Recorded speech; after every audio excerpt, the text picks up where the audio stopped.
Hello guys, welcome back to my channel Ashtamita ব্লগকে সবাইকে স্বাগতম। আজকে আমি একটা তোমাদের সামনে রেসিপি নিয়ে এসেছি শীতকালের জন্য আদর্শ, রাতের ডিনারে বা সকালে ব্রেকফাস্টে খেতে পারো।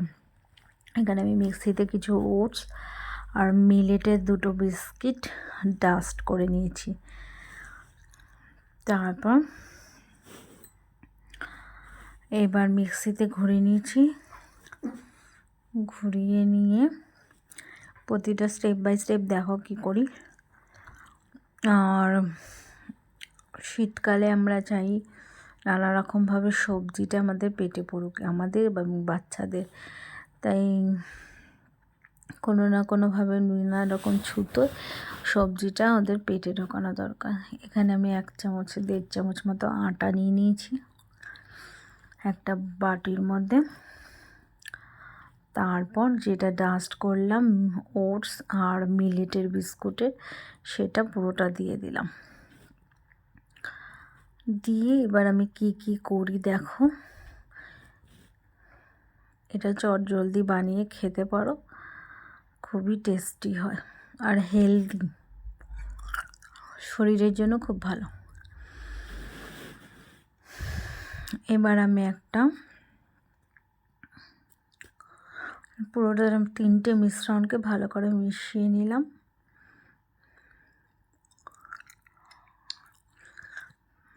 ভিডিওটি স্কিপ না করে পুরোটা দেখবে অবশ্যই, দেখলে এটা নতুন রেসিপি পাবে। এবার আমি একটা গাজর নিয়ে নিয়েছি, গাজরটাকে ছুলে নেব। ভালো করে ধুয়ে নিয়েছি, ধুয়ে ছুলে নিলাম। অনেকে খোসা সমেতই খায়, বাট আমি খাই না। দেখছো ভালো করে আমি ছুলে নিচ্ছি।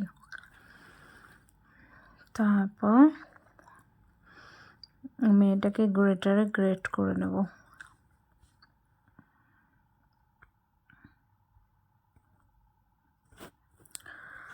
এটাকে আমি ছুলছি ভালো করে, সুন্দর করে, একটু যেন আঁশ না থাকে।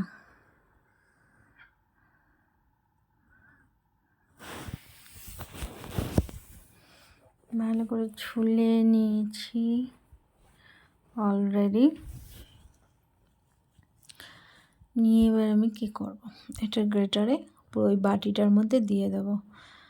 এমনভাবে দিয়ে দেবো যাতে একদম মিহি, এটা খাওয়ার সময় কোনো মুখে পড়বে না। গাজরটা পুরো গ্রেটারে গ্রেট করে দিয়ে দিলাম। এরপর আর একটা জিনিসও আছে দেব, সেটা দেখতে থাকো তোমরা।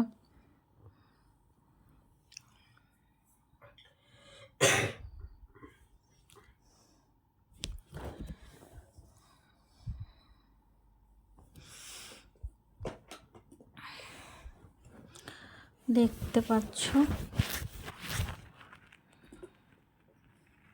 আমি এটা গ্রেটারে গ্রেট করে দিলাম। ওই ডাস্টগুলোর মধ্যে আটা, ওটস আর মিলেট বিস্কুটের ডাস্টের মধ্যে গাজরটা দিয়ে দিলাম। এটা নানা রকম কৌশলে সবজি খাইয়ে দেওয়ার উপায় আর কি। যারা সবজি খেতে পছন্দ করে না তাদেরকে এইরকম নানা রকম ছল ছাতুরি করে সবজিটা খাইয়ে দিতে হয়। আমার গ্রেটারটা এত ছোট, ওটা খুব টাইম লাগে। একটা বড় আছে কিন্তু ওটা না হাতে লেগে যায়, এটাই খুব ভালো হয়।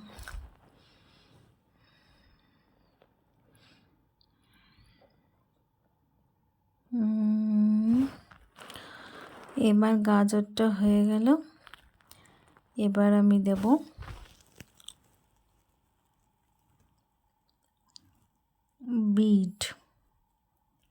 বিটটা আমার চোকলা চালানোই ছিল, কেটে রেখে দিয়েছিলাম। বিটও দিয়ে দেবো। বিট দেওয়ার ফলে কালারটা এত সুন্দর এসছে কি বলবো, অসাধারণ। বিট আমার খুব ফেভারিট। বিট বাটা, বিট ভাজা, তার বিট যে কোনো জিনিসে দিলে একদম অসাধারণ হয়, খুব ভালো হয় খেতে। এবার আমি দিয়ে দিলাম নুন, তারপর দিয়ে একটু কালো জিরে,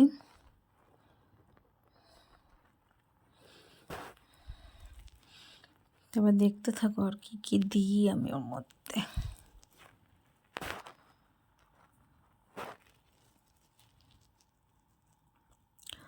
তারপর আমি দেবো একটু ফ্লেক্সিডের ডাস্ট। ফ্লেক্সিডটা আমি একটু খোলায় নেড়ে ডাস্ট করে একটা বয়ামে রেখে দিয়েছিলাম, সেটা ডাস্ট দেবো। ফ্লেক্সিডটা তোমাদের খাওয়া ভালো, ওমেগা ফ্যাটি অ্যাসিড আছে। এই হচ্ছে ফ্লেক্সিড দিয়ে দিলাম।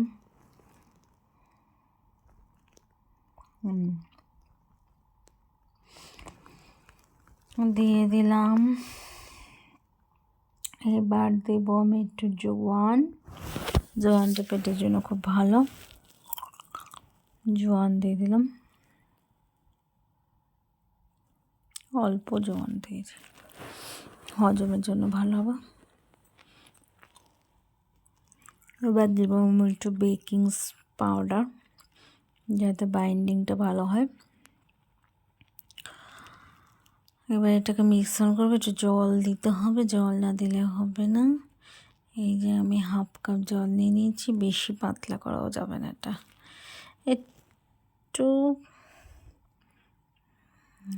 গামাখা গামাখা থাকবে, একদম পাতলা টালটালে হলে পাঁপড় হয়ে যাবে।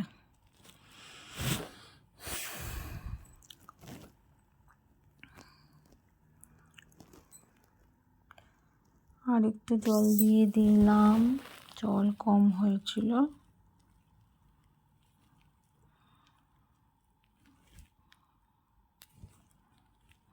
ব্যাস, এবার সুন্দর একটা মিশ্রণ হবে। তারপর আমি একটু বেকিং পাউডার দেখিয়েছি কিনা যায়,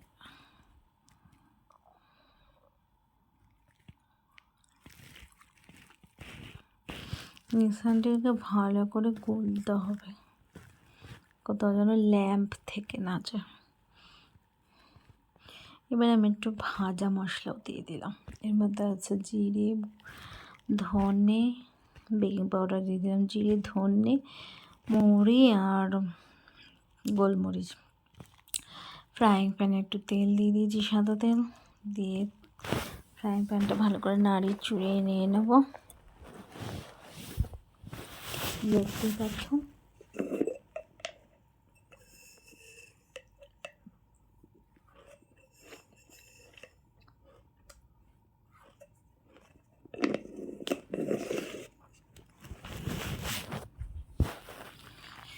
এবার মিশ্রণটি আমি দিয়ে দেবো এর মধ্যে।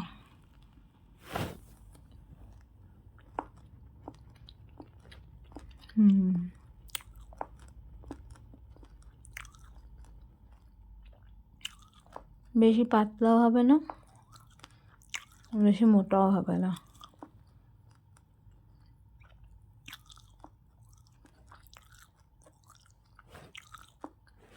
দেখো কত ইয়াম্মি হয়েছে, খেতেও অসাম হয়েছিল, সত্যিই বললাম। তোমরা বাড়িতে অবশ্যই করে খেও, বাচ্চাদের খাইও। ভিডিওটি ভালো লাগলে লাইক, কমেন্ট, শেয়ার, সাবস্ক্রাইব করে আমার পাশে থেকো। টাটা।